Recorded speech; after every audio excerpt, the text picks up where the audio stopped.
Sample paper पूरा solve करेंगे। 38 question है, जैसे आपके आते हैं 38 क्वेश्चन पूरे करने हैं। और एक खास बात होती है सैम्पल पेपर की, कि ऊपर के जो हमारे जनरल इंस्ट्रक्शंस होते हैं उन्हें जरूर पढ़ना चाहिए हमें। अगर जंग लड़ने जा रहे हो तो जंग में ये पता होना चाहिए कि सैनिक कितने हैं और राजा कितने हैं और सेनापति कितने हैं, हाथी कितने हैं। आप चले गए ऐसी जंग लड़ने के लिए तो क्या होगा, हार के आओगे। तो इसलिए ध्यान रखना, हमारे जनरल इंस्ट्रक्शन जो है वो बहुत इंपॉर्टेंट है, उन्हें बड़े ध्यान से समझना है। पहले 15 मिनट हमें देते हैं पेपर सीबीएसई बोर्ड कि आप 15 मिनट में पूरे ओवरऑल पूरे पेपर को देख लीजिए, देन उसके बाद अपना प्लान करिए किस तरह से कैसे चलना है। तो मैं यहां से शुरुआत से ही करूंगा आपका पूरा पेपर सॉल्व, ठीक है। तो आगे बढ़ते हैं, जैसे हम अभी सेक्शन 1 को देखेंगे। तो सेक्शन 1 का ये पहला क्वेश्चन है बेटा आपका, जैसा कि आपका फर्स्ट क्वेश्चन है, आपके दो ट्राइंगल है बेटा, आपस में क्या दे रखे हैं, सिमिलर दे रखे हैं। Triangle PQR is similar to triangle XYZ, और उनका पेरीमीटर आपको दे रखा है। एक का पेरीमीटर दे रखा है बेटा, जो पेरीमीटर है किसका, PQR का आपका दे रखा है 30, एंड आपका जो पेरीमीटर है किसका, XYZ का, वो 18 दे रखा है। अब आपको पता है कि अगर कोई दो ट्राइंगल सिमिलर होते हैं तो हमारे कॉरस्पॉन्डिंग साइड का रेशो क्या होता है, PQ अपॉन में XY, QR अपॉन में YZ, जिसका हमें यूज करना पड़ेगा जो दे भी रखा है, और PR अपॉन में XZ। और अगर इनकी साइड का रेशो इक्वल है तो जो दो ट्राइंगल अगर आपके क्या है, दो ट्राइंगल अगर सिमिलर है तो उनके पेरीमीटर भी, पेरीमीटर ऑफ, जैसे ये है PQR अपॉन में पेरीमीटर ऑफ XYZ भी रेशो में इक्वल होगा। तो अगर हमें क्या क्या दे रखा है बेटा, QR दे रखा है, QR अपॉन में YZ। देखो यहाँ पे क्या देखा, QR अपॉन में YZ इक्वल टू पेरीमीटर कितना है, PQR का 30 है बेटा और XYZ का 18 है। तो इसे आप क्रॉस मल्टीप्लाई कर लें, आपको वैल्यू पता है इसकी। चलिए करिए आगे। तो QR बेटा कितना दे रखा है हमें, 9। तो 9 अपॉन आपका 9 upon YZ is equal to 13 upon में 18, ठीक है। क्रॉस मल्टीप्लाई कर लीजिए, यहाँ पे उड़ा दीजिए इसको, ये 3 से हो गया 3 और ये 10 हो गया बेटा। 3 by YZ equal to 10 by 18। यहाँ पे ही करना चाहो तो कर लो पहले ही अभी, ताकि थोड़ा और शॉर्ट हो जाए बेटा। तो यहाँ पर ये 2 से गया 5 और 2 से गया ये 9। तो 3 by YZ equal to 5 by 9, 5 थोड़ा सही लिखिए, 5 बाय 9 क्रॉस मल्टीप्लिकेशन। तो आपका क्या हो जाएगा बेटा, 5 YZ इक्वल टू 9 27। तो YZ इक्वल टू 27 बाय 5। आपको पॉइंट में दिया हुआ है, पॉइंट में आप कैलकुलेट कर लें इसको। तो 5.4 आपका आ जाएगा, 5.4 सेंटीमीटर। तो राइट आंसर आपका हो जाएगा बेटा बी, ठीक है। तो सेकंड क्वेश्चन है बेटा आपका, the zero of the polynomial.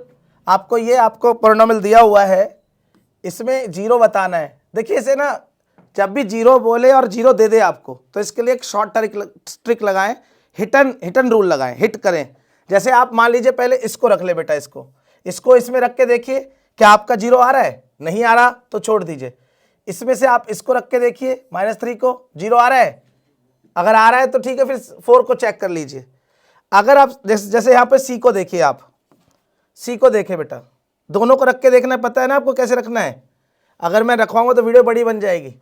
तो सी को रख के देखिए बेटा, देखिए -3/2 का स्क्वायर प्लस 1/6 -3/2 एंड -2।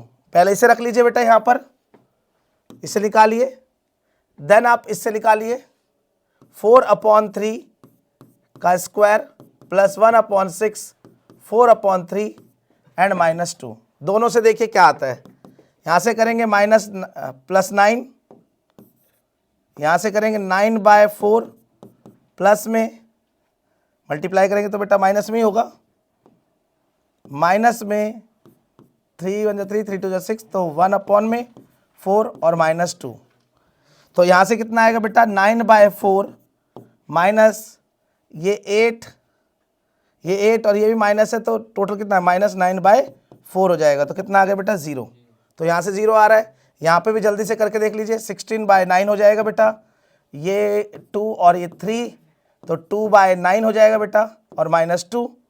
जब आप इसे सॉल्व करेंगे तो 16/9 और प्लस इसको ऐड करेंगे बेटा 18 हो गया, 2 में से 18 तो माइनस का आएगा, कितना आएगा -9 दूनी 18 होगा ना, तो 2 में से -18 गए तो माइनस के 16/9, तो ये भी 0 आ रहा है। तो दोनों तरफ से आपका 0 आ रहा है, तो आप इसका आंसर क्या लिख सकते हैं बेटा, हम कहेंगे इसका सी ही करेक्ट आंसर है। बाकी 2 से नहीं आएगा 0, और चौथा तो आपका नन ऑफ दीज ही है। तो हिट एंड फिट रूल लगाए, या फिर डायरेक्ट भी कर ले, इसके मिडिल टर्म तोड़ के फिर डायरेक्ट कर ले, ठीक है। तो देखिए बच्चों, आपका थर्ड क्वेश्चन है, फॉर व्हाट वैल्यू ऑफ के की वैल्यू आपको बतानी है। डू द इक्वेशन, आपको 2 इक्वेशन दी हुई है बेटा, एक ये इक्वेशन है आपके पास, ये एक इक्वेशन है, आप देख भी रहेंगे, ये चैप्टर नंबर 3 से है। लीनियर इक्वेशन का पेयर जो बनाता है, linear pair of linear equation and 2 variable है। तो ये आपका, और क्या दे रखा है बेटा, कंडीशन दे रखी है 2 लाइन्स इंटरसेक्ट। लाइन जब इंटरसेक्ट करते हैं तो बेटा यूनिक होता है, यूनिक पॉइंट बनता है, इंटरसेक्ट करते हैं यूनिक सॉल्यूशन होते हैं, याद होगा वन सॉल्यूशन। अब वन सॉल्यूशन की कंडीशन क्या होती है बता दे जितना नहीं। वन सॉल्यूशन की कंडीशन होती है बेटा A1/A2 for unique solution, unique solution, for unique solution होता है A1/A2 not equal to B1/B2। तो ये याद रखना है। अब आप यहाँ पर इक्वेशन में आप देख सकते हैं, इक्वेशन आपके पास है kx - 2y = 3, दूसरी इक्वेशन है 3x + y = 5। अब आपका A1 है बेटा k, A2 है 3 और नॉट इक्वल टू -2/1। यहाँ 1 है बेटा, जहाँ कुछ नहीं होता 1 होता कोएफिशिएंट, क्रॉस मल्टीप्लाई कर दीजिए बेटा, ये तो एकदम इजी सा क्वेश्चन हो गया। तो k = आपका आ गया बेटा -6। तो k = -6, all real value accepted ये होगा बिल्कुल। आप समझ रहे हैं -6 क्यों है, ठीक है। तो यही आएगा सभी वैल्यू के लिए, k की वैल्यू आएगी, क्योंकि ऑल रियल क्या कह रहा है, या x और y की कोई भी वैल्यू आएगी, पर k की वैल्यू आपकी -6 है, तो x और y के साथ में इसलिए बोल रहा है। तो आपका करेक्ट आंसर A होगा। तो जैसे आपका फोर्थ क्वेश्चन है बेटा, the graphical representation of the equation. बेटा आपको 2 इक्वेशन फिर से उसी लेसन से आपको दे दिया गया है, pair of linear equation in 2 variable से। बेटा 2 इक्वेशन दे रखी हैं आपको, और आपसे पूछा गया है कि क्या होगा। तो कंडीशन आपको देख लीजिए, कंडीशंस क्या है आपके पास। आपके पास पहले इक्वेशन लिखी हुई है बेटा, x + 2y = 3 and 2x + 4y = बेटा इसे 7 को उधर ले जाइए, तो ये -7 हो जाएगा। सेम रिदम में आना बहुत जरूरी है, सेम रिदम में आना बहुत जरूरी है। दोनों सी या तो उधर हो या दोनों सी इधर हो, तो है।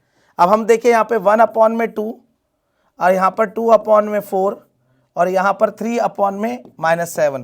बेटा ये भी कट के आ जाएगा 1/2। तो पहले 2 रेशो आपके सेम है, और थर्ड रेशो बेटा आपका सेम नहीं है। आपको पता है व्हेन, हमें पता है कि A1/A2 = B1/B2 not equal to C1/C2। तो क्या होता है बेटा, ये होता है आपकी पैरेलल लाइन, पैरेलल ये लाइन होती है, पैरेलल लाइंस होती हैं, जिसे हम नो सॉल्यूशन भी बोलते हैं। नो सॉल्यूशन की भी कंडीशन याद रखना, नो सॉल्यूशन, ठीक है। तो हम क्या कह सकते हैं, पैरेलल लाइन। तो हमारा करेक्ट आंसर होगा बेटा A, ओके। तो अगला क्वेश्चन है बेटा हमारा 5वां क्वेश्चन। ये बहुत इंपॉर्टेंट क्वेश्चन है, और ये आपके कॉन्सेप्ट को भी थोड़ा स्ट्रॉन्ग करेगा चैप्टर नंबर 6 के। ये थ्योरम नहीं होती और थ्योरम भी है, एनसीईआरटी से थ्योरम नहीं होगी। जैसे यहाँ पर बोल रहा है बेटा, एक ABC एक ट्राइंगल है, बहुत ध्यान से फोकस करना पड़ेगा, यूट्यूब से पढ़ना बहुत मुश्किल होता है बेटा। इसलिए ट्यूशन चल रहे हैं। यूट्यूब तो एक बहाना है, पर आप घर बैठे बैठे रजाई में भी पढ़ सकते हैं। तो बेटा ये एक आपका ABC है। तो आपको बोला है कि जो आपका AD है, जो आपका AD है, देखिए AD है, AD आपको क्या कर रहा है, बाइसेक्ट कर रहा है दो आपके, बाइसेक्ट का मतलब सेम ट्राइंगल में, सेम एंगल में, सॉरी। एक ही आपका हो गया BA, और कहां पर कट रहा था बेटा, यहां पे क्या बोल रहा है, D, BAD, और यहां पर क्या होगा, CAD। ये आपस में गिवन दे रखा है बेटा कि जो एंगल है BAD is equal to angle CAD, ये बेटा गिवन है, ये हमें दिया ही हुआ है।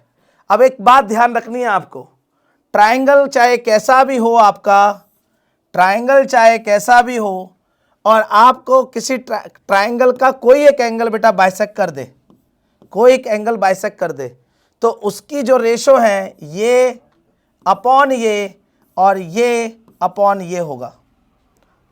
उसके सामने साइडों को देख लीजिए बहुत ध्यान से, इसको बहुत ध्यान से आपको करना है बेटा। ध्यान से देखिए, फिर से एक बार और मैं बता रहा हूं कि आपका ये और इसका रेशो, ये और इसका रेशो आपस में इक्वल होगा, क्योंकि ये दोनों क्या हो जाएंगे बेटा, आपस में बाइसेक्ट होने की वजह से क्या हो जाएगा, सिमिलरिटी को शो करेगा। तो हम यहां पर कह सकते हैं, अगर ये बाइसेक्ट कर रहा है तो हम कहेंगे यहां पर कि AB अपॉन में AC, बहुत ध्यान से देखना है, और ये BD अपॉन में DC, क्योंकि एक नंबर का क्वेश्चन है बेटा। अगर एक नंबर का क्वेश्चन नहीं होता तो मैं आपको डिटेल से इसको समझाता, अभी तो एक नंबर में है। तो आपको ये थ्योरम आपको थोड़ा सा याद रखनी पड़ेगी। क्या मतलब है, एक बार और रिपीट कर रहा हूं, एक ट्राइंगल में कोई सा भी एक एंगल का बाइसेक्ट कर दो तो जो दो ट्राइंगल बनेंगे वो आपस में सिमिलर होंगे तो क्या होगा, रेशो सेम होगा। अब यहां से तो हम अपना क्वेश्चन निकाल सकते हैं, आंसर ले लेंगे यहां से। तो क्या लेंगे बेटा आंसर में, बता दीजिए। यहां पर हमारा होगा AB कितना दे रखा है हमें बताइए, क्या AB पता है, बिल्कुल 8 है। तो 8 अपॉन में AC तो नहीं पता, AC फाइंड करना था बेटा आपको। यहां से BD जो है बेटा वो BD 6 सेंटीमीटर है और DC आपका 3 है, तो 6 अपॉन में 3, तो कर लीजिए बेटा क्रॉस मल्टीप्लाई, तो 6AC इक्वल टू 24, तो AC इक्वल टू 24/6, 6 कम 6 चौक 24, और आपका ये आया 4 सेंटीमीटर।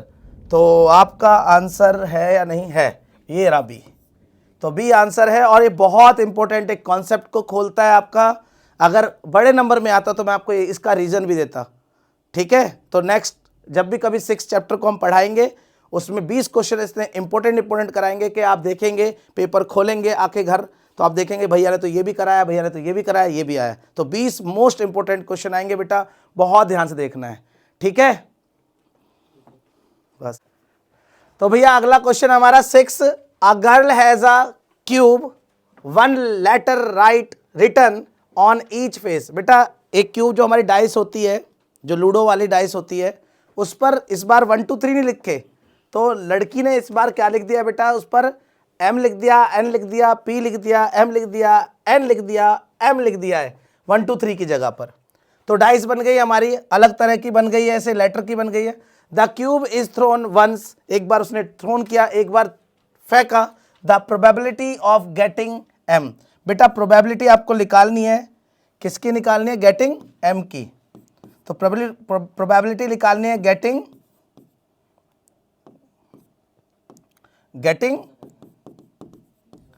M की।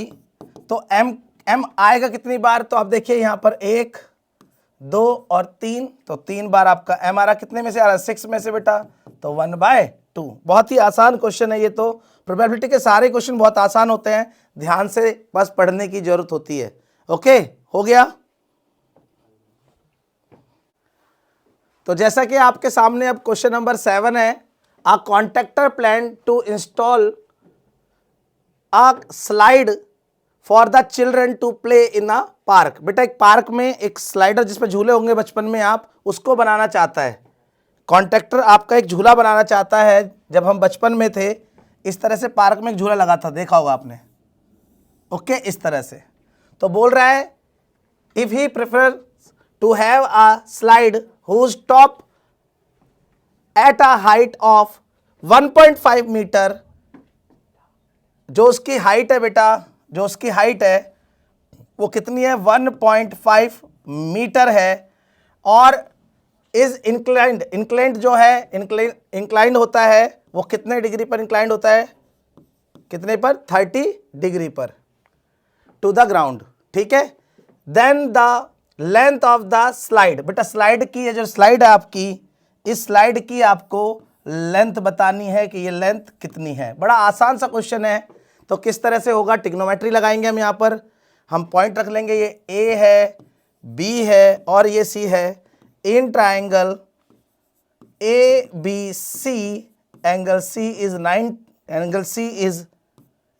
इज 30 डिग्री बेटा। तो यहाँ पर आप देखिए, हम कह सकते हैं कि जो आपको जो ट्राइंगल में जो साइड पता है वो रखिए, जो नहीं पता अननोन है उसको आप रखिए। तो क्या हो गया हमारा, परपेंडिकुलर अपॉन हाइपोटेनस तो हो जाएगा बेटा साइन, तो साइन 30 डिग्री। ए बी कितना है बेटा, हमें दे रखा है 1.5, और ए सी ही तो हमें निकालना है, जो स्लाइडर है, स्लाइडर की लेंथ निकालनी है। तो ये कितना होगा, 1/2 हो जाएगा साइन 30 की वैल्यू।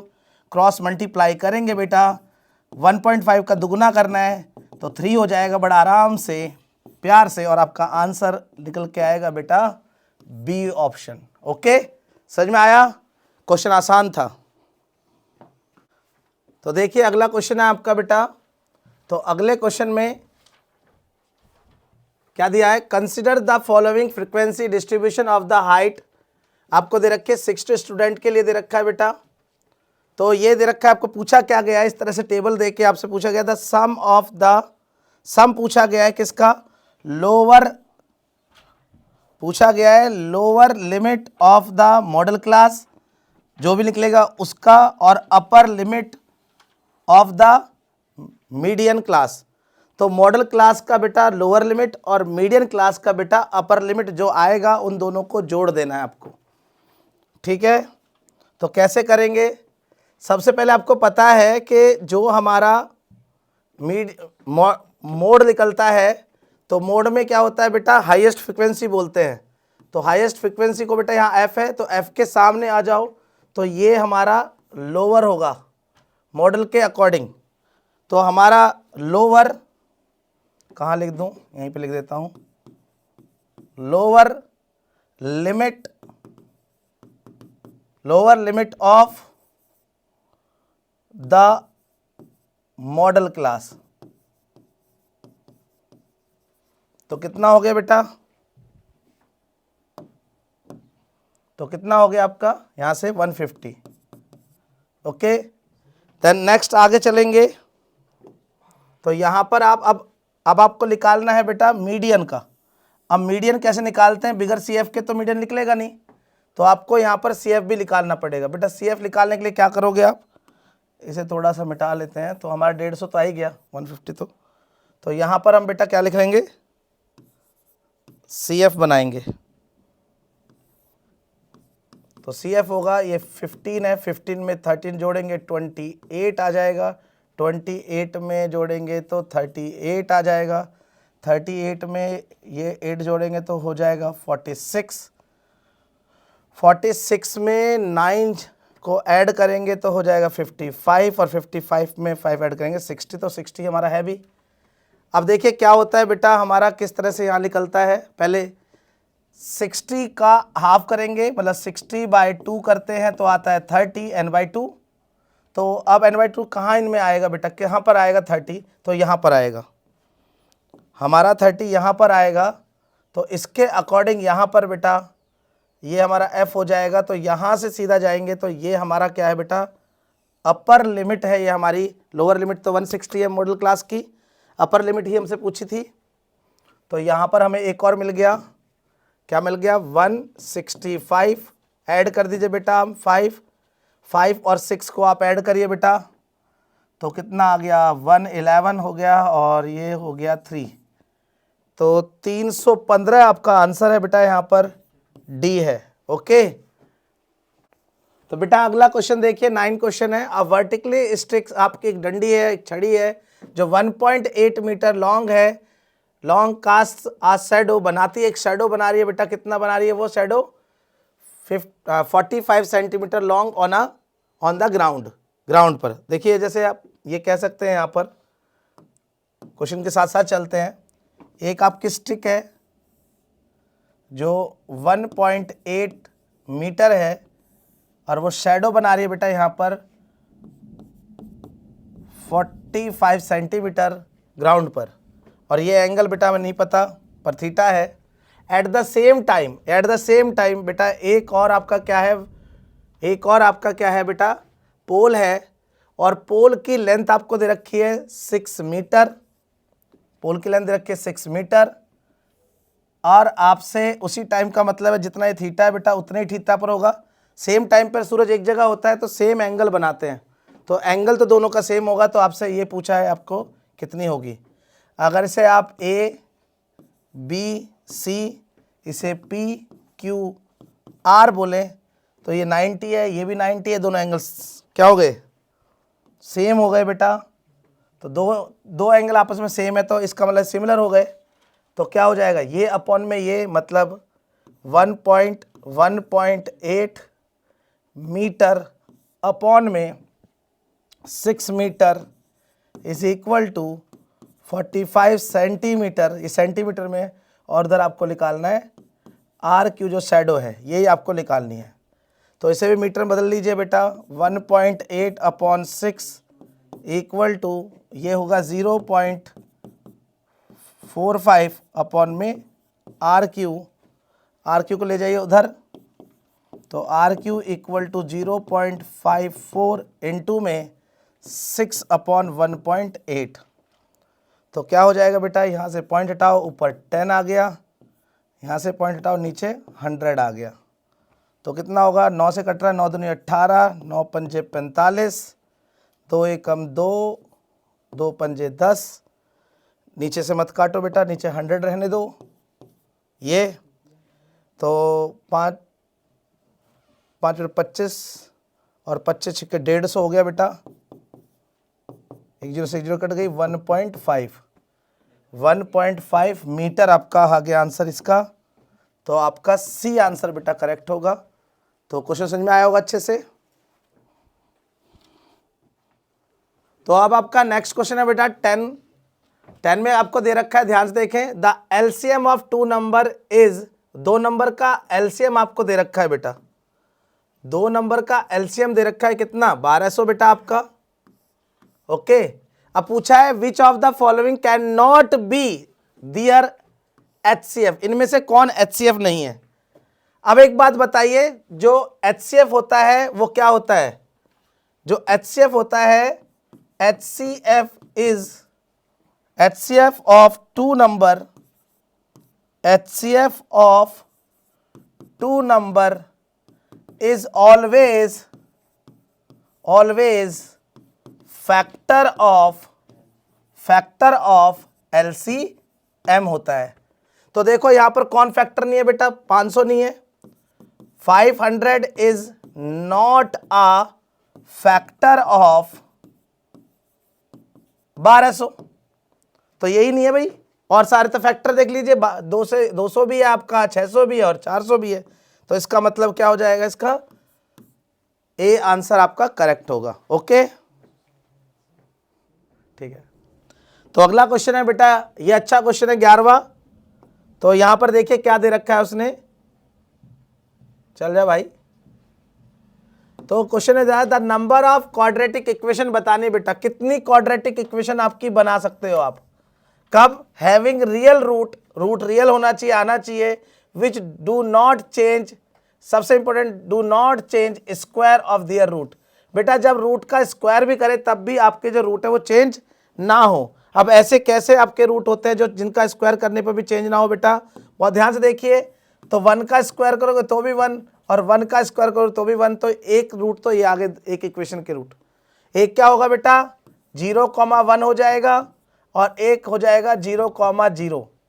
आपको पता होगा क्वाड्रेटिक इक्वेशन का,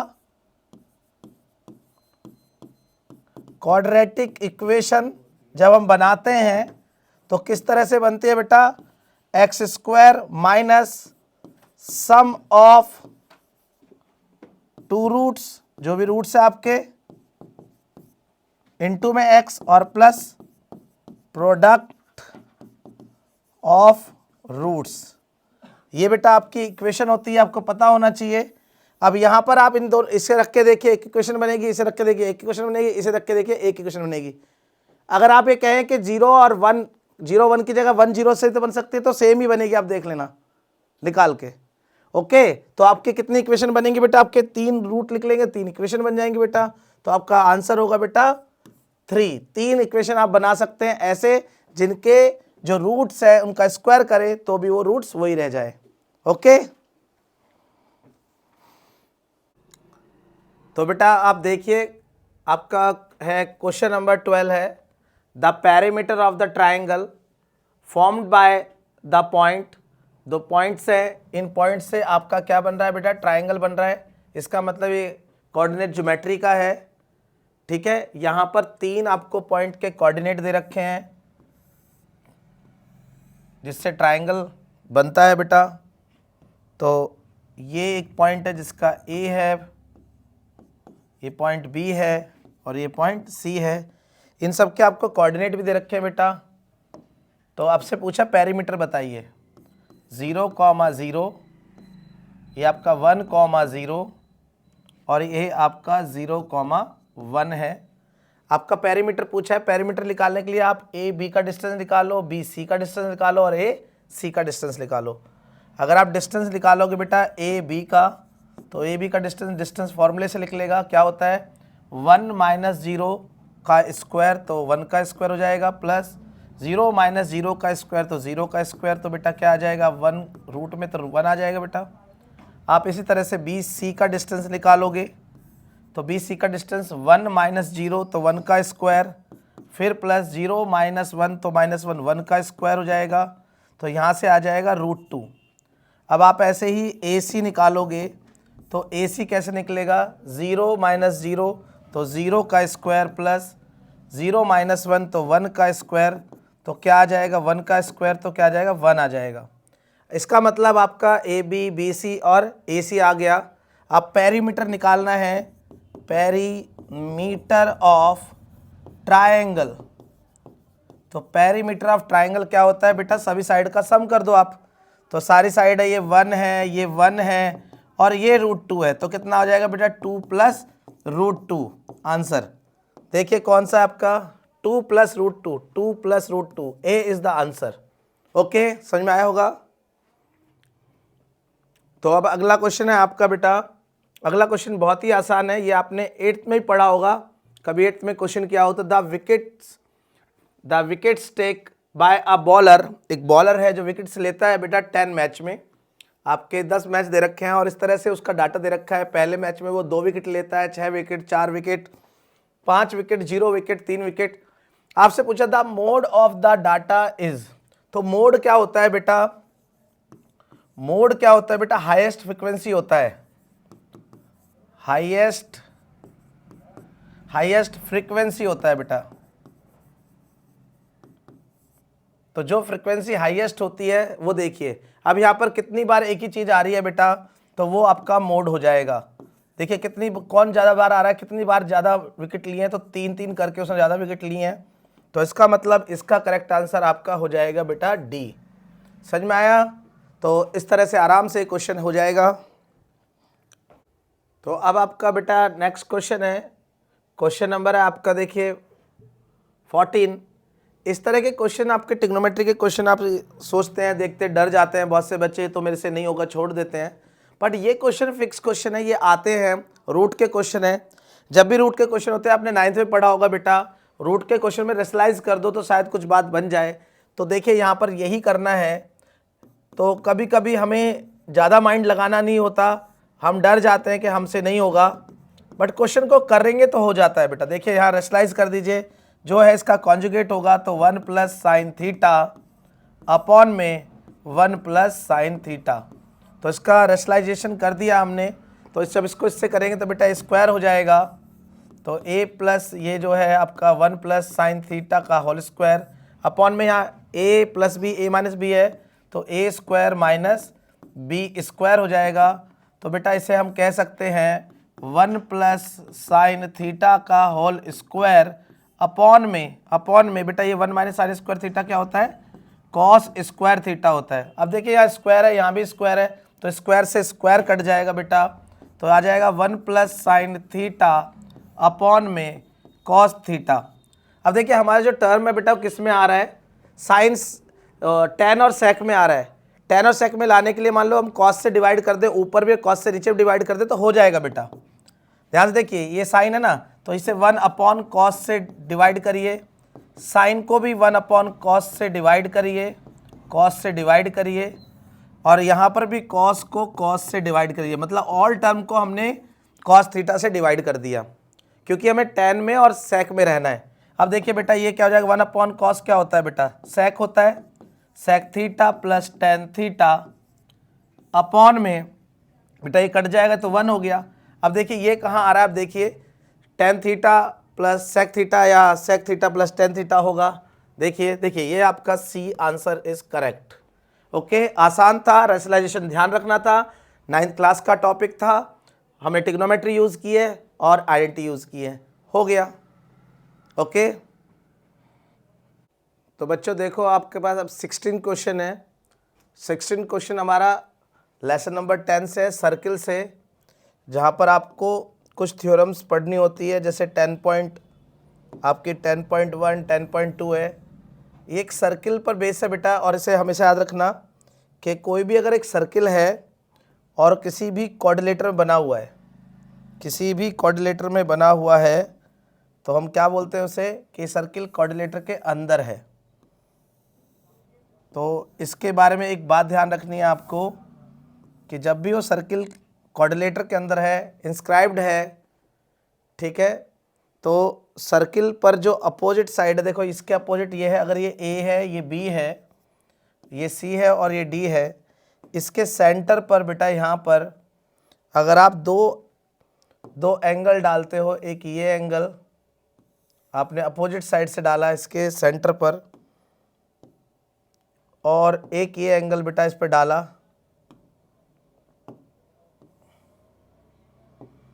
तो हमेशा ये सप्लीमेंट्री होते हैं।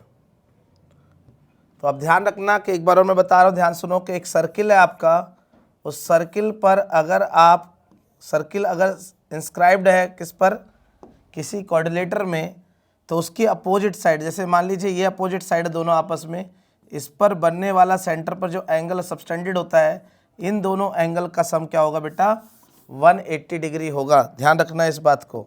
तो ये एंगल और इस एंगल का सम क्या होगा, 180 डिग्री होगा। देखो यहाँ पर भी कुछ इस तरह से दिया हुआ है, अगर आप ध्यान से देखो तो, अगर आप बहुत ध्यान से देखो बेटा, तो ये देखिए आप, ये क्या है आपकी, ये क्या है आपकी अपोजिट साइड है बेटा, सर्किल के अपोजिट है, ये भी अपोजिट है। तो यहाँ पर बनने वाला जो एंगल है, एक यहाँ बना एक यहाँ बना, इन दोनों एंगल को अगर हम ऐड करें तो हमेशा सप्लीमेंट्री होगा।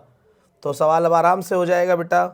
तो हम यहाँ कहेंगे कि जो एंगल है, एंगल AOD जो है वो प्लस होगा बेटा किसके, एंगल BOC के 180 डिग्री। अब एंगल BOC ही आपसे पूछा है बेटा, एंगल BOC आपको निकालना है, तो 180 डिग्री और AOD आपको पता है 135 है, तो कितना निकल के आएगा BOC आपका, तो ये हुआ 5, ये हुआ 7 में से ये 4, तो आपका कितना हो गया बेटा 45 डिग्री। तो सोचिए क्या आंसर होगा, ए। ठीक है, आसान है, थ्योरम याद रखनी है आपको कि थ्योरम क्या होती है, किसी भी सर्किल पर अगर कोई सर्किल है, अगर वो इंस्क्राइब्ड है किसी कोऑर्डिनेटर के अंदर, तो कोऑर्डिनेटर की अपोजिट साइड से जो एंगल सबटेंडेड होता है किसी सेंटर पर, उन दोनों एंगल का सम सप्लीमेंट्री होता है। ध्यान रखना इस बात को।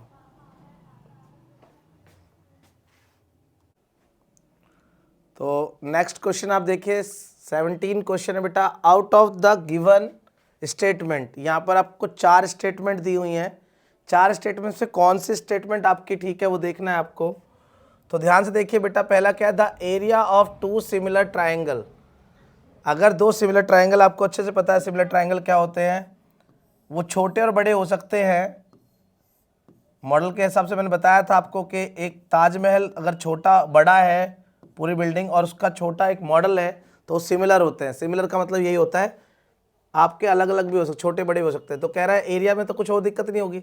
The area of 2 similar triangle are in the ratio of the corresponding altitude. बेटा एल्टीट्यूड का कोई मतलब ही नहीं होता वहाँ पे।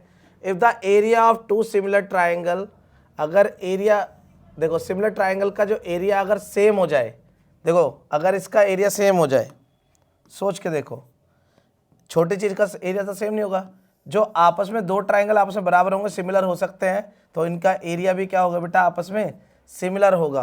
तो वो क्या कहलाएंगे, कॉन्ग्रुएंस भी कहला सकते हैं। तो मे बी आंसर बी भी हो सकता है।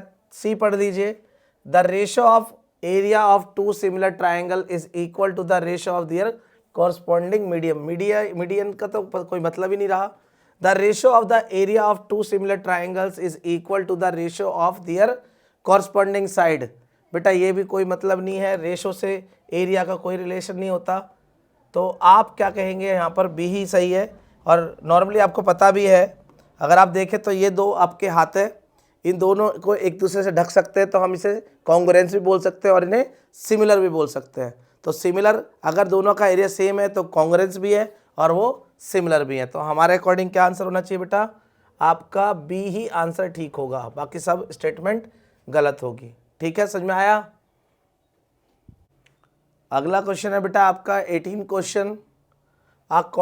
क्वाड्रेटिक इक्वेशन आपको दी हुई है बेटा, और उसमें पूछा गया हैज़ नो रियल रूट। बेटा जब रियल रूट नहीं होते तो क्या होता है, अगर कोई आपकी इक्वेशन है, क्वाड्रेटिक इक्वेशन है, तो उसके 3 केस हो सकते हैं। रूट्स आर रियल, तो कब होता है, b² - 4ac जब ग्रेटर देन 0 या इक्वल टू 0 हो जाए जब होता है। और रूट्स आर नॉट रियल कब होते हैं, जब b² - 4ac लेस देन 0 मतलब नेगेटिव हो जाए। तो देखिए अब क्या होगा यहाँ पे आंसर आपका, यहाँ पर बड़ा ये तो होगा, ये इक्वल टू भी होगा, ये तो कोई मतलब ही नहीं रखता। तो b² देखिए यहाँ पर 4 है, तो क्या 4 से होगा, ये देखिए ये तो नहीं होगा। नॉन रियल रूट बताने तो ये होगा। अब ये देखिए यहाँ पर क्यों नहीं होगा, ये सोचिए आप, यहाँ पे ये कैसे होगा, ये इक्वल टू है तो इक्वल टू से तो नहीं मतलब है। ठीक है, तो हमारा क्या होगा, लेस देन 0 पे होता है। b² - 4ac लेस देन 0 जब होता है, नेगेटिव होता है, तभी हमारा क्या आता है बेटा, नॉन रियल रूट्स आते हैं, नॉन रियल रूट। ओके, समझ में आया। तो हमारा नेक्स्ट क्वेश्चन बेटा 19 क्वेश्चन है। यहाँ पर देखिए ध्यान से पढ़िए, आसान क्वेश्चन है, आपको दे रखा है ये नो रियल जीरोस। बेटा यहाँ पर अगर x² + 4ac प्लस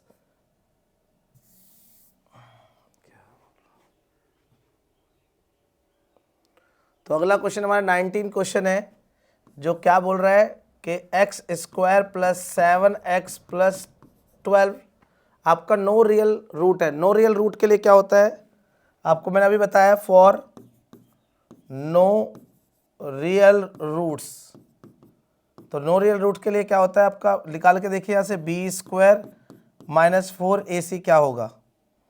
तो यहाँ से b क्या है बेटा, 7 का स्क्वायर - 4, a कितना है बेटा 1 और c कितना है बेटा 12।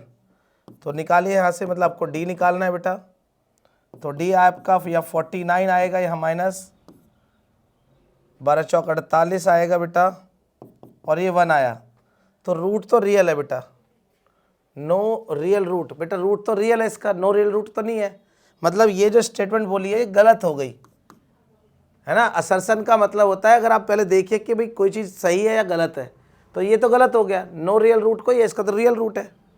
दूसरी बात कह रहा है a quadratic polynomial can have at the most two zeros. बेटा सही बात है, क्वाड्रेटिक पॉलिनोमियल के 2 जीरो होते हैं। मतलब असर्शन तो आपका क्या हो गया, गलत हो गया, क्योंकि ये रियल रूट दे रहा है। और रीजन आपका ठीक है कि क्वाड्रेटिक इक्वेशन के कितने होते हैं, क्वाड्रेटिक पॉलिनोमियल के 2 जीरो होते हैं। तो असर्शन आपका गलत है और रीजन आपका ठीक है, तो कौन सा होगा, A is false but R is true, तो डी यहाँ पे आंसर आपका ठीक होगा। ठीक है, तो देखिए बच्चों अगला आपका 20 क्वेश्चन है। अब वो क्या कह रहा है, असर्शन में बोल रहा है टू आइडेंटिकल आपके क्यूब है बेटा, जो दो क्यूब है अलग अलग, उनकी साइड जो है वो 5 सेंटीमीटर है। अब आपको पता है क्यूब जो होता है बेटा वो उसकी सभी साइड क्या होती है, 5 5 5 और 5 होती है, अच्छे से पता है आपको। सेम अगर यही क्यूब एक और भी है बेटा, दो क्यूब है, बाद में इन दोनों क्यूब को बेटा ऐड कर दिया गया, मतलब जोड़ दिया गया, ज्वाइन कर दिया गया। तो जब इसे ज्वाइन यहाँ कर देंगे बेटा तो ओवरऑल जो हाइट होगी और जो लेंथ होगी बेटा वो लेंथ बढ़ जाएगी, लेंथ हो जाएगी 10 सेंटीमीटर, पर लेंथ ही आपकी 10 सेंटीमीटर होगी, हाइट आपकी बेटा कितनी जाएगी 5 सेंटीमीटर, देखो ध्यान से, और आपकी ब्रेथ भी आपकी कितनी होगी 5 सेंटीमीटर ही होगी।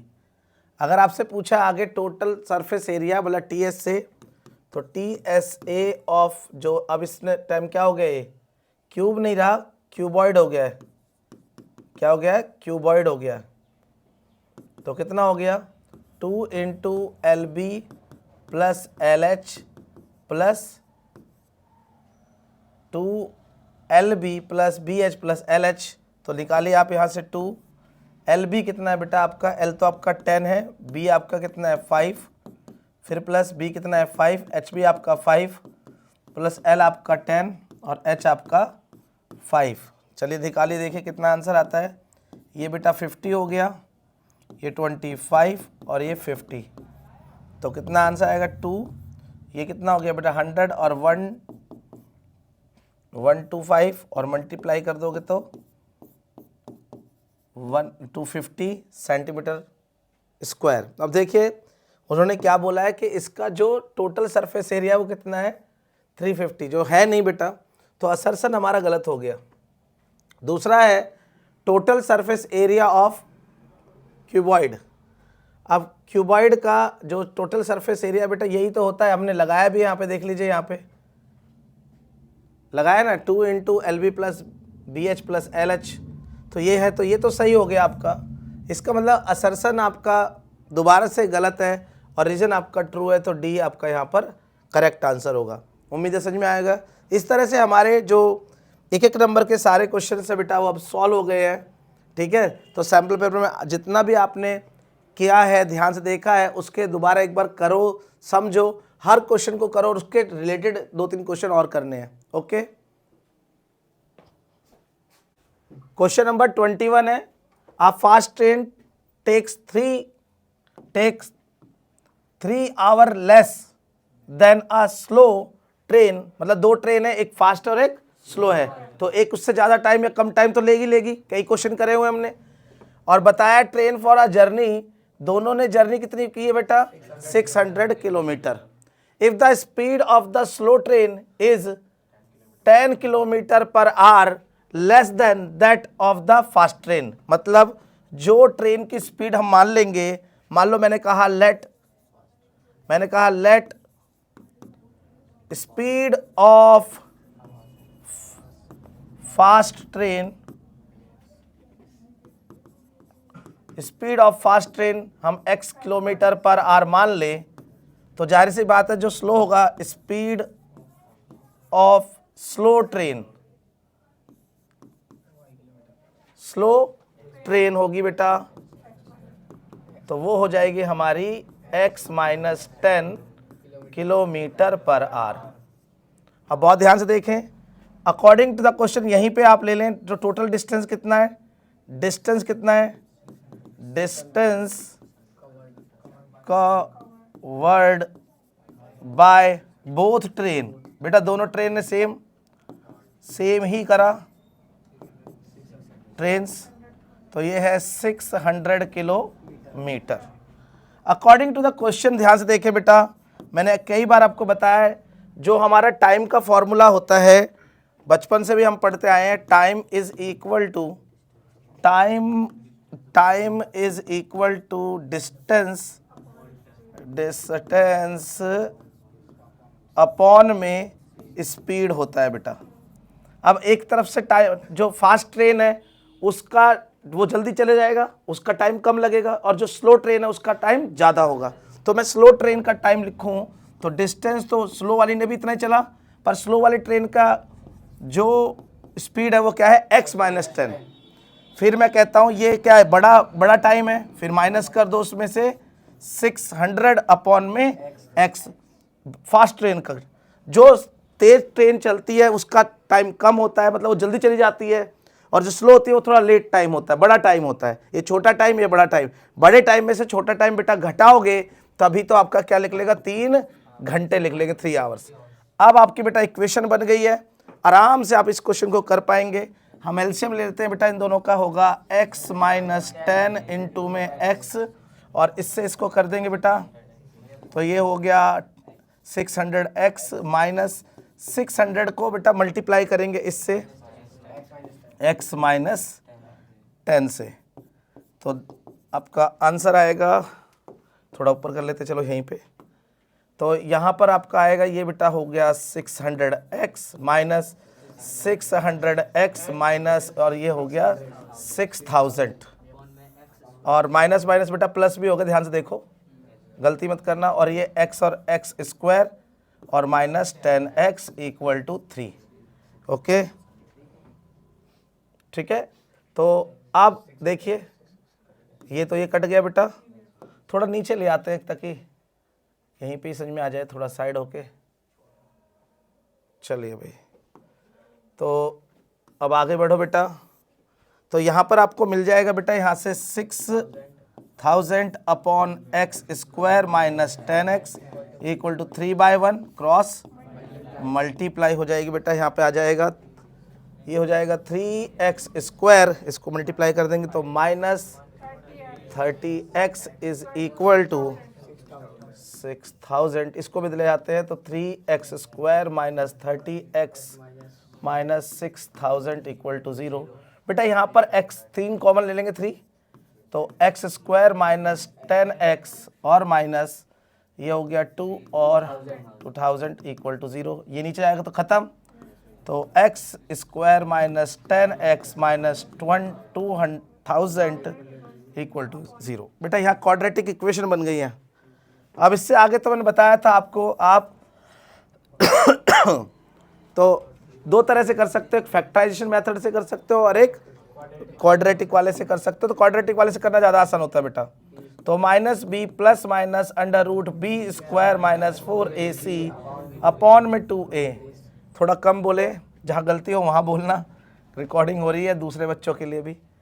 तो माइनस, अब b कितना है बेटा, देखो b हमारा -10 है, और plus minus under root minus b का स्क्वायर, यहाँ से b का स्क्वायर है बेटा माइनस 4, a हमारा 1 होगा बेटा, यहाँ पर a 1 होगा, और c हमारा माइनस 2000 हो जाएगा, अपॉन में 2a कितना है बेटा 1, तो हमारा आ गया, ये हो गया प्लस का 10 प्लस माइनस अंडर रूट ये 100 और माइनस माइनस प्लस, और 4 दूनी 8 हो जाएगा बेटा, 8000 बटे में अपॉन में 2। आगे बढ़ जाए, यहाँ से इधर कर दे थोड़ा सा, तो ये हो जाएगा बेटा आपका x equal to 10 plus minus under root में ये 8100 हो जाएगा बेटा, और अपॉन में 2। इसका तो हमें आता ही है स्क्वायर करना, आसान हो गया, तो ये हो जाएगा 90। तो यहाँ पर बेटा हमारे पास दो कंडीशन बन जाएगी, देखो एक प्लस के लिए और एक माइनस के लिए। एक 10 प्लस 90/2, एक x है 10 माइनस 90/2, यहाँ से x इक्वल टू बेटा 100/2, तो x इक्वल टू 50, और यहाँ से x इक्वल टू, ये भी निकालना है, कभी छोड़ दो आप, -80/2, तो x इक्वल टू -40। अब देखिए ये दोनों स्पीड है बेटा, स्पीड कभी नेगेटिव नहीं होती है, तो हैंस हमारी जो स्पीड होगी, जो x का फास्ट ट्रेन को माना था, फास्ट ट्रेन की स्पीड हमारी क्या होगी 50, और स्लो ट्रेन की बेटा इससे 10 कम हो जाएगी, तो क्या हो जाएगी 40 हो जाएगी। तो दोनों आप आंसर तो लिखना ही है आपको, ठीक है, तो ये दोनों आप आंसर लिख लेना। फास्ट ट्रेन का कितना आ गया हमारे पास तो फास्ट ट्रेन का इसका आ गया हमारा 40 किलोमीटर 50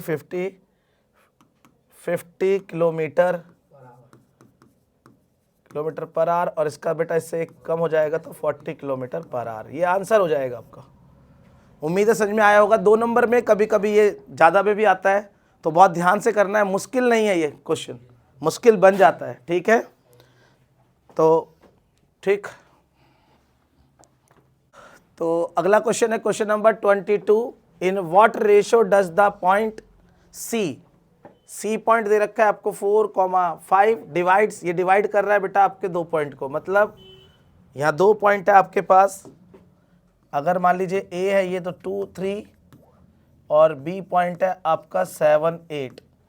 आपका कहीं पर पी पॉइंट है बेटा, यहाँ पर ये सी पॉइंट है, सॉरी, तो सी पॉइंट आपका कितना दे रखा है 4,5। अब आपको रेशो पूछा है।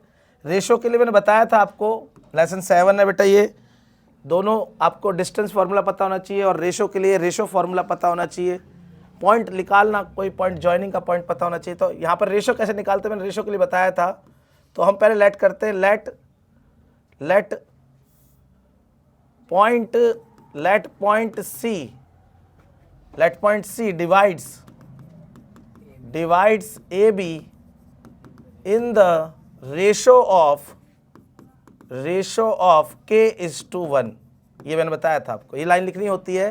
Point C divides A B in the ratio of k:1। Then बेटा देन हमारा क्या हो जाएगा, जो ये आपका कोऑर्डिनेट है, ये 4 जो है क्या होगा, फॉर्मूला बताया था मैंने आपको, एक बार देख लीजिए। फॉर्मूला बता देता हूँ फिर से बेसिक का करके थोड़ा सा, कि अगर आपके पास बेटा एक लाइन है और लाइन पर 2 पॉइंट है, एक पॉइंट का नाम है आपका x1, y1, एक b है x2, y2, और बीच में कहीं एक पॉइंट है बेटा p, x, y, और वो काटते हैं बेटा k:1 में। तो ये x इक्वल टू होता है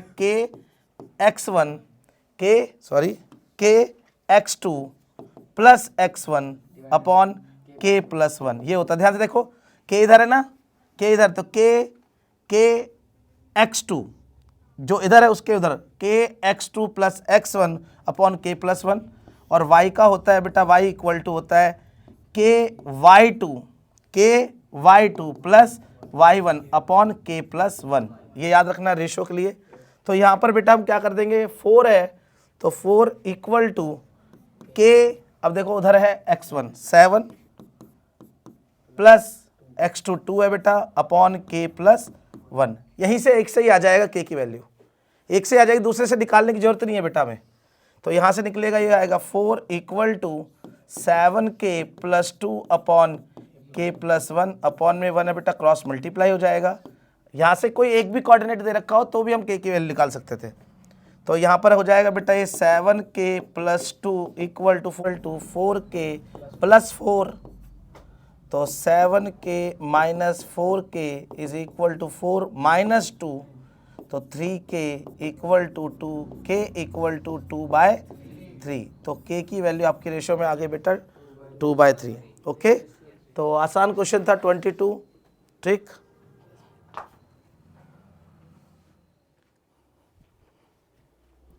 तो अगला क्वेश्चन है बेटा आपका, 23।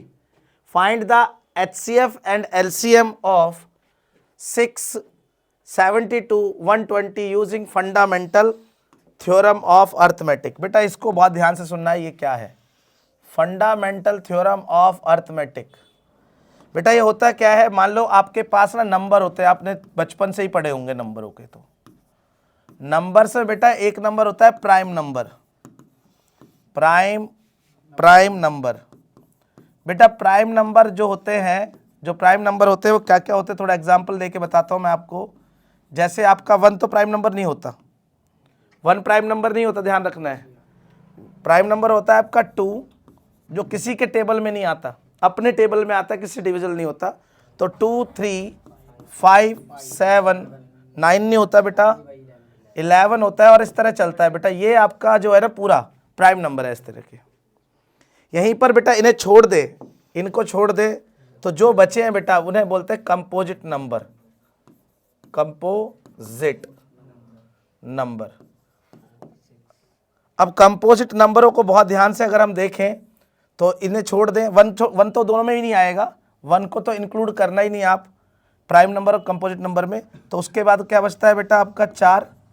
तो 4, जो 4 होता है ना वो सबसे छोटा होता है कंपोजिट नंबर। 4 सबसे छोटा कंपोजिट नंबर। कई बार आ जाता है प्रोबेबिलिटी में कि प्रोबेबिलिटी निकालो स्मॉलेस्ट कंपोजिट नंबर, तो स्मॉलेस्ट कंपोजिट नंबर क्या होता है? 4 होता है। इसके बाद बेटा अगला होता है 5 तो है, या तो 6, 7 है तो 8, 9 भी होगा, यहाँ 10 भी होगा, 11 तो यहीं आ गया तो 12 होगा, तो ऐसे चल जाएगा। अब ये सारे हैं। अब ये फंडामेंटल थ्योरम क्या कहती है बेटा? फंडामेंटल थ्योरम कहती है, फंडामेंटल थ्योरम कहती है कि भाई आप कोई भी कंपोजिट नंबर ले लो, आप कोई भी कंपोजिट नंबर ले लो। भैया देखो मैंने ले लिया ये कंपोजिट नंबर, ठीक है, हाँ भाई कंपोजिट नंबर है। अगर इस कंपोजिट नंबर को आप फैक्टराइज करो, इस कंपोजिट नंबर के बेटा फैक्टराइज करो, हमने कहा करो फैक्टराइज तो 10, करो फैक्टराइज तो 5, करो फैक्टराइज तो 1। तो देखो ध्यान से देखो, ये जो फैक्टर होके आए हैं 2 इंटू 2 इंटू 5, बेटा ये जो है क्या ये सब प्राइम नंबर नहीं है? और ये यूनिक है, ये यूनिक प्राइम नंबर है। किसके लिए बेटा? 20 के लिए ये यूनिक है, यूनिक है फैक्टर, यूनिक फैक्टर है 20 के लिए यूनिक फैक्टर है। हाँ, इनके क्रम बदल सकते हैं, ये आगे पीछे हो सकते हैं, उससे कोई दिक्कत नहीं। दुनिया में कहीं भी आप जाए, आप कहें कि भाई 20 के प्राइम फैक्टर लिखो, तो हम लिख देंगे, और सब यही लिखेंगे 2 इंटू 2 इंटू 5, या कोई लिखेगा 2 इंटू 5 इंटू 2, पर लिखेंगे 2 और 5 ही। इसे ही फंडामेंटल थ्योरम बोलते हैं, इसे ही फंडामेंटल थ्योरम बोलते हैं। कई बार स्टेट लिखनी आती है कि लिख दो इसको, तो हम कहते हैं every composite number in the express of prime unique prime factorization, it's unless, मतलब जब हम कहते हैं कि जैसे आगे पीछे कर सकते हैं कर्म के अनुसार, मतलब ये नहीं कि उन्हें हम ये कह दें कि भाई जैसे लगातार को बोलते हैं हम, जैसे लिखते ना इसे इस तरह से, तो कॉन्जिक्यूटिवली नहीं, कहीं से भी लिख सकते हैं। मतलब कभी 2 लिख देंगे तो 5 लिख सकते हैं, 5 लिख देंगे 2 लिख देंगे, ठीक है, आगे पीछे लिख सकते हैं, ठीक है। तो ये ध्यान रखना है इसको। तो जितने भी कंपोजिट नंबर है, जैसे मैंने अभी लिया 8, तो 8 इज ऑल्सो कंपोजिट नंबर, और 8 को भी अगर हम चाहें तो किस में लिख सकते हैं बेटा? प्राइम फैक्टराइजेशन में होगा 2 इंटू 2 इंटू 2, तो ये क्या है? इसके यूनिक, ये इसके यूनिक प्राइम फैक्टर है बेटा, यूनिक प्राइम फैक्टर है, हर इंसान इसको यही लिखेगा। तो इसे ही बोलते हैं हम फंडामेंटल थ्योरम ऑफ अर्थमेटिक। कुछ नहीं है, बचपन से पढ़ते हुए आए, फंडामेंटल थ्योरम ऑफ अर्थमेटिक। क्या समझ में आई बात या नहीं आई बताओ? तो भैया ये आपको याद रखनी थी, और इस पर अभी क्वेश्चन करेंगे।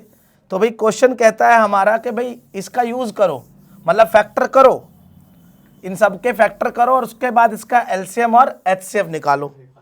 अब देखिए हम ध्यान से, तो भाई सबसे पहले हम 6 लिखेंगे, 6 के एलसीएम, 6 के फैक्टर करेंगे तो 2 इंटू 3 होगा। फिर हम कहेंगे 72 का करते हैं, तो 72 का अगर नहीं आता तो 72 का कर लेते हैं। तो 2 से करेंगे बेटा 3 और 6, 2 से करेंगे तो 1 और 8, 2 से करेंगे तो 9, 3 से करेंगे तो 3, और 3 से करेंगे तो 1। तो ये हो गया आपका 2 इंटू 2 इंटू 2 इंटू 3 इंटू 3। वहीं पर आप 120 के भी करेंगे, 120 का भी करिए। 2 से करेंगे बेटा 60 हो जाएगा, 30 हो जाएगा, 2 से करेंगे 15 हो जाएगा, 3 से करेंगे 5 हो जाएगा, और 5 से करेंगे 1। तो ये 120 के भी प्राइम फैक्टराइजेशन हो गए, यूनिक प्राइम फैक्टराइजेशन है। फंडामेंटल लगी ना लगी आपकी? ये फंडामेंटल होता है कि अगर 6 का कोई भी लिखेगा तो कोई 2 इंटू 3 लिखेगा, कोई 3 इंटू 2 लिखेगा, बस ये लिखेगा। समझ में आ रहा है नहीं आ रहा है? तो ये प्राइम फैक्टराइजेशन, इसे बोलते हैं फंडामेंटल थ्योरम ऑफ अर्थमेटिक। अब बहुत ध्यान से देखिए बेटा, पहले मैं लिखना चाहूंगा HCF ऑफ 6, 72 एंड 120 इज, जो कॉमन होता है बेटा, जो कॉमन सब में होता है उसे लिखते हैं। देखिए यहाँ पर 3 भी सब में कॉमन है, देखो ये रहा। डिजाइन समझ में आ रहा है? तो हमने यहाँ से देखा बेटा, हमें यहाँ से 2 मिला सब में और सब में मिला 3, तो हमारा आंसर HCF आ गया 6। अब हम कहेंगे LCM, तो LCM ऑफ 672 एंड 120, बेटा जो कॉमन है उसे एक साथ लिखिए, ये तो लिख दिया। अब जो औरों में भी कॉमन है उसे एक बार लिखना है, मतलब जैसे देखिए, जैसे ये है, इसको 2 बार नहीं लिखना है, इसको एक बार लिखना है जो कॉमन है, चाहे दोनों में भी एक साथ कॉमन है, उसे एक बार लिखना है। तो ये भी ठीक है, तो हम 2 को भी क्या लिखेंगे बेटा, अगर हम यहाँ लिखे 2 को एक बार लिखेंगे क्योंकि दोनों में है, ये 2 दोनों में है। अब बचा कौन बेटा, इधर से 3 और इधर से 5 ही बचा हुआ, देख लीजिए इधर से कौन कौन बचा है, 3 बचा है, उधर से वो अकेला है, उसका कोई और कॉमन नहीं, तो वो भी लिखना पड़ेगा, और 5 भी। अब इसको आप मल्टीप्लाई करिए, जल्दी से मल्टीप्लाई करना है, जोड़ना नहीं है। हाँ जी,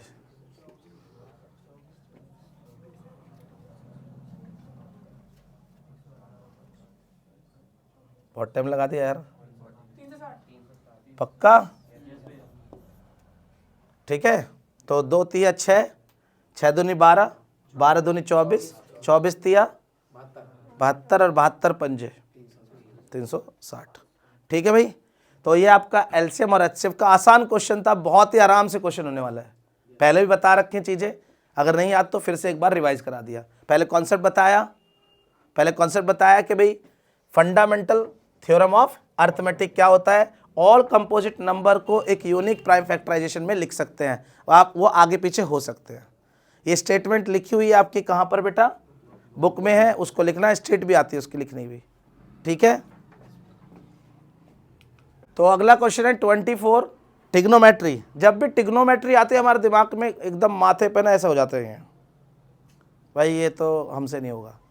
पर मैंने आपको एक बात बताई थी, देखिए हमें अगर जंग लड़नी है, अगर हमें मैथ में नंबर लाने हैं, तो तजुर्बा ये कहता है बेटा मेरा कि हमारा दिमाग वो क्वेश्चन देखेगा जो क्वेश्चन तुम्हें नहीं आते, पर उस क्वेश्चन को कभी देखने की कोशिश ही नहीं करेगा जो तुम्हें आते हैं। जो नहीं आते वो दिखाई देंगे, एकदम से खड़े हो जाएंगे राक्षस की तरह, मुझे करके दिखा। तो तुम्हें वो नहीं देखना, तुम्हें क्या देखना है, जो क्वेश्चन तुम्हें आना है ठंडा दिमाग करके। ये ऐसा क्वेश्चन है जो आराम से आप इसे कर मारोगे, इसमें कोई दिक्कत नहीं है, क्योंकि ये 8.1 से है। 8.1 और 8.2 तो हम ऐसे यूं कर सकते हैं। 8.4 में हमारा माना कि थोड़ा बहुत इधर किधर हो जाएगा, पर वो भी इतना बुरा नहीं जाएगा। पर 8.1 से हमने क्वेश्चन में नंबर कटवा दिए तो बहुत दिक्कत होगी। देखो यहाँ पर एक दे रखा है कॉट, और इनकी वैल्यू रखनी है बस यहाँ पे, और आराम से निकाल देंगे। दिखाया नहीं दिखा? तो बड़ा आसान था बेटा। यहाँ पर हमें दे रखा था कि कॉट आपका थीटा वो 15/8 है, तो जल्दी से हम इसका क्या बना लेंगे बेटा, ट्राइंगल, ताकि हमें सारी साइड, कॉट बराबर क्या होता है, बेस अपॉन में परपेंडिकुलर। बेस तो बेटा ये बेस है और ये अपना परपेंडिकुलर, इसको जल्दी से निकाल देंगे बेटा। तो 8 का स्क्वायर प्लस 15 का स्क्वायर बेटा कर देंगे, तो निकल के आएगा बेटा 64 प्लस 225, तो कितना आएगा बेटा, ये आ जाएगा 9 और ये 8 और ये 2। बेटा ये तो 17 का होता ही है, 17 का होता है। देखो हमें ट्राइंगल की सारी साइड पता है, इसका मतलब हमें सारे रेशो पता चल गए। एक रेशो से हम सारे रेशो निकाल सकते हैं, हमने कर रखा है अच्छे से। तो बेटा अब आगे बढ़ जाते हैं क्वेश्चन में। हमें क्वेश्चन में वैल्यू पूछी गई है, इसकी वैल्यू बताइए कि 2 + 2 sin थीटा इंटू में 1 - sin theta upon 1 + cos theta into 2 - 2 cos theta. अब बेटा बस वैल्यू तो रखनी है, अब सब कुछ तो हमें पता ही है, वैल्यू रख के अपने क्वेश्चन को करना है। तो 2 + 2 और यहाँ पर वैल्यू साइन थीटा क्या होगा बेटा, परपेंडिकुलर अपॉन में हाइपोटेनस हो गया। फिर बेटा ये तो हो गया, ये पूरा ये अपनी जगह पे अपना रखो अलग से। फिर इनटू में 1 - ये भी साइन थीटा ही तो है, 8 अपॉन में 17, परपेंडिकुलर अपॉन में बेस है, परपेंडिकुलर अपॉन में, हाँ परपेंडिकुलर अपॉन में हाइपोटेन्यूज।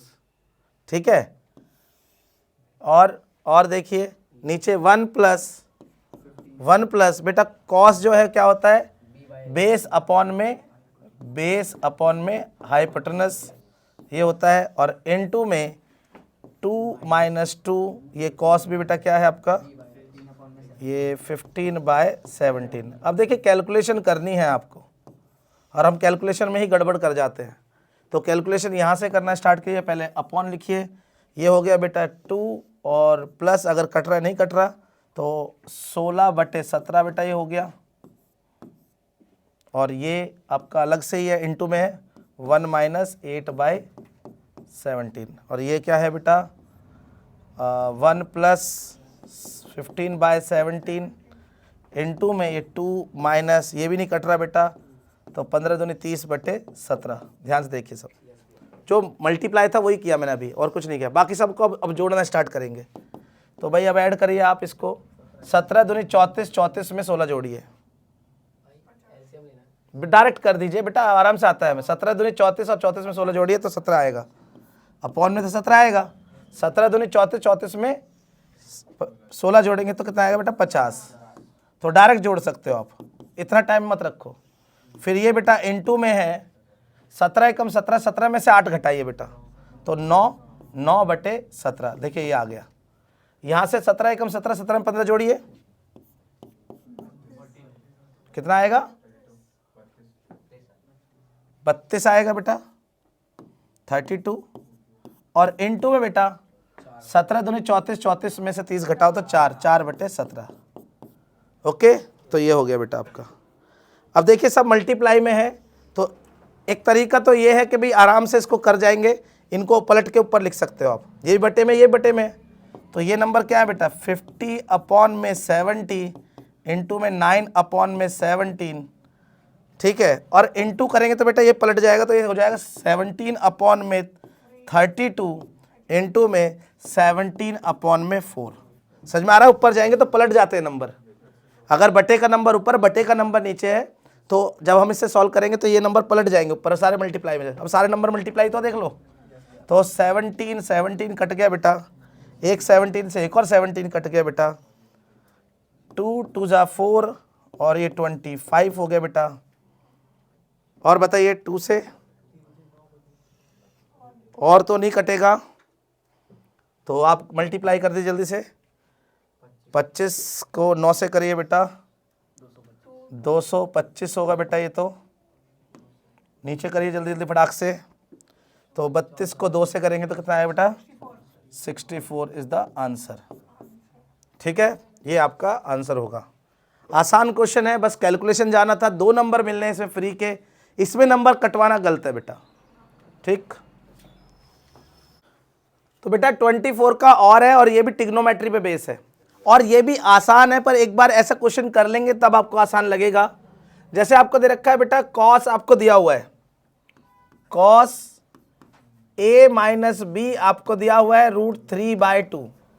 अब इसे कॉस में आप बदल दीजिए बेटा, तो कॉस की क्या आपको वैल्यू पता होती है, कॉस में इसकी वैल्यू कहाँ होती है, कॉस 30 की वैल्यू बेटा यही होती है, कॉस 30 की वैल्यू यही होती है बेटा। इधर भी कॉस है इधर भी कॉस है, तो इसका मतलब हुआ a minus B equal to 30 हो गया बेटा, ये इक्वेशन 1 हो गई। दूसरा देखो आप, सिमिलरली आप ऐसे कर सकते हो कि जो आपका साइन है बेटा, sine a plus B is equal to √3/2, और साइन बेटा a प्लस बी, देखो कितना आसान है, मर गया क्वेश्चन यहाँ तो आके, दम तोड़ गए हो तुम्हारे आके।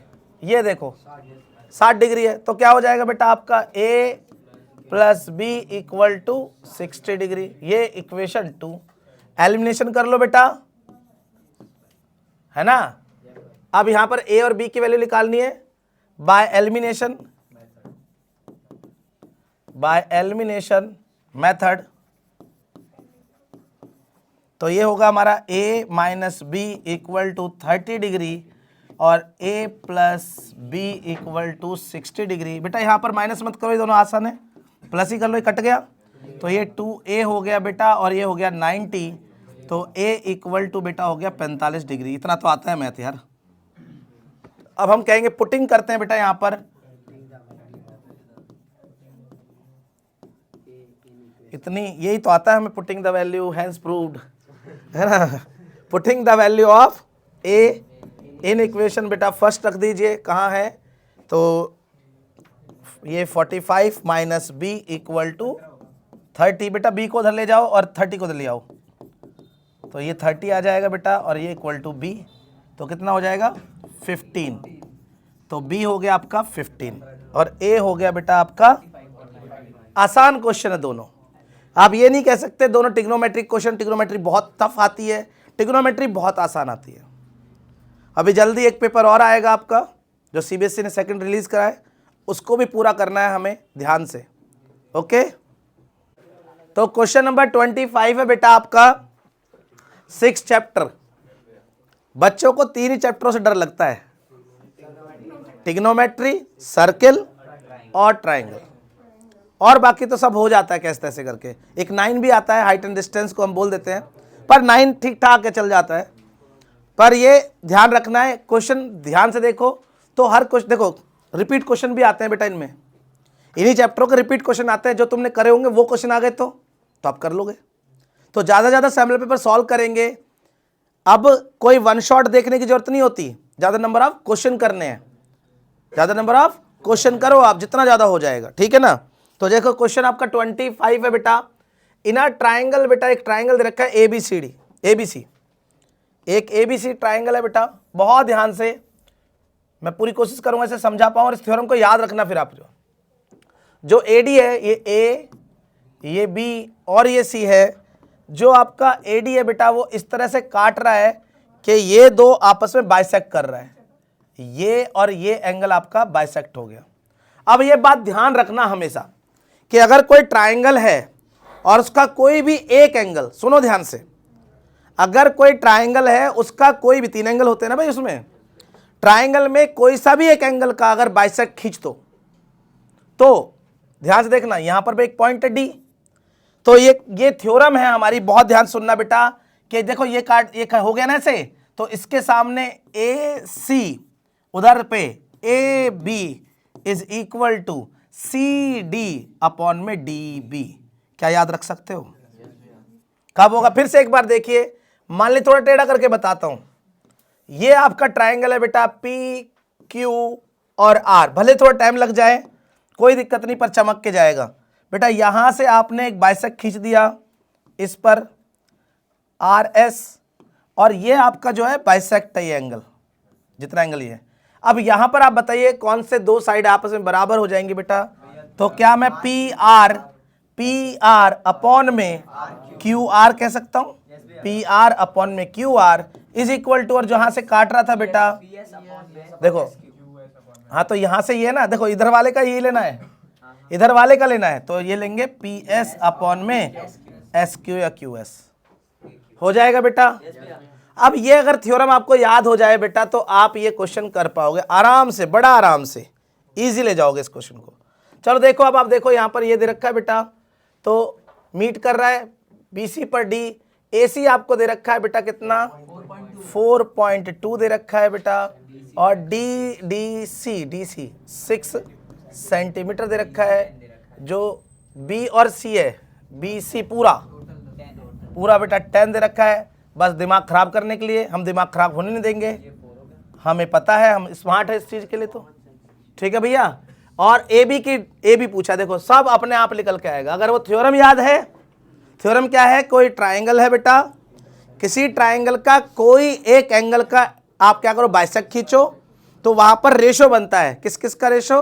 जो बाइसेक्ट होता है वो जो दो पार्ट में, और दो साइड होती है आमने सामने, उन दोनों का रेशो आपस में इक्वल होता है, जैसे यहां पर मैंने बताया अभी। तो यहां पर बेटा क्या हो जाएगा? ए सी अपॉन ए बी, भूख लग गई ना अब यार, C D upon D B. देखिए इधर वाला तो यही वाला लेना, इधर वाला तो यही ऊपर लेना, ठीक है, और ये ऐसे। अब बताओ बेटा ए सी कितना है? 4.2। ए बी कितना है बेटा? यही तो निकालना है, इसी को निकाल के तो 2 नंबर मिलने वाले हैं। तो सी डी कितना है बेटा मेरा? 6, और डी बी कितना है बेटा? 4।